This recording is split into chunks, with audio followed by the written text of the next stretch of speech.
আচ্ছা, আজকের আপনাদেরকে সকলে স্বাগত জানাচ্ছি। আজকের বিষয়টি হচ্ছে তুরাগ নদীতে মরদেহ উদ্ধার সংক্রান্ত সামাজিক যোগাযোগ মাধ্যমের ভিত্তিহীন ও বিভ্রান্তিকর তথ্যের স্পষ্টীকরণ। উপস্থিত সাংবাদিকবৃন্দ, আসসালামু আলাইকুম। ঢাকা মেট্রোপলিটন পুলিশের পক্ষ থেকে আপনাদের সবাইকে আজকের এই জরুরি প্রেস ব্রিফিংয়ে স্বাগত জানাচ্ছি। সম্প্রতি সামাজিক যোগাযোগ মাধ্যমের বিভিন্ন প্ল্যাটফর্মে তুরাগ নদী থেকে একাধিক মরদেহ উদ্ধার সংক্রান্ত কিছু তথ্য, ছবি ও ভিডিও ছড়াতে দেখা যাচ্ছে। ঢাকা মেট্রোপলিটন পুলিশ অত্যন্ত গুরুত্বের সঙ্গে বিষয়টি খতিয়ে দেখেছে।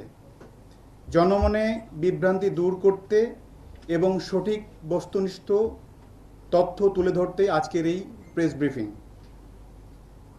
ডিএমপির উত্তরা বিভাগের আওতাধীন তুরাগ থানা এলাকায় এ ধরনের কোনো ধারাবাহিক মৃতদেহ উদ্ধার, হত্যাকাণ্ড কিংবা এ সংক্রান্ত অন্য কোনো ঘটনার সংবাদ পাওয়া যায়নি।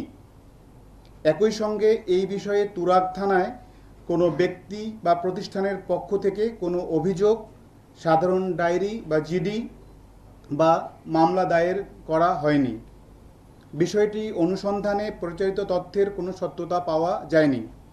এ বিষয়ে বাংলাদেশ পুলিশের ভেরিফাইড ফেসবুক পেজ থেকেও ইতিমধ্যে একটি আনুষ্ঠানিক বিবৃতি প্রকাশ করা হয়েছে।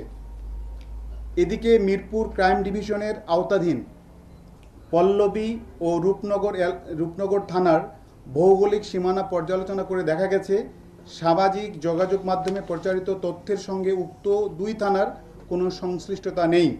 এ বিষয়ে পল্লবী বা রূপনগর থানায় কোনো অভিযোগ, তথ্য কিংবা ঘটনার সত্যতা সমর্থনকারী কোনো প্রমাণ পাওয়া যায়নি। সামাজিক যোগাযোগ মাধ্যমে প্রচারিত যে কোনো তথ্য যাচাই বাছাই ছাড়া এই ধরনের তথ্য প্রচার, বিশ্বাস করা বা তা শেয়ার করা থেকে বিরত থাকা সমীচীন।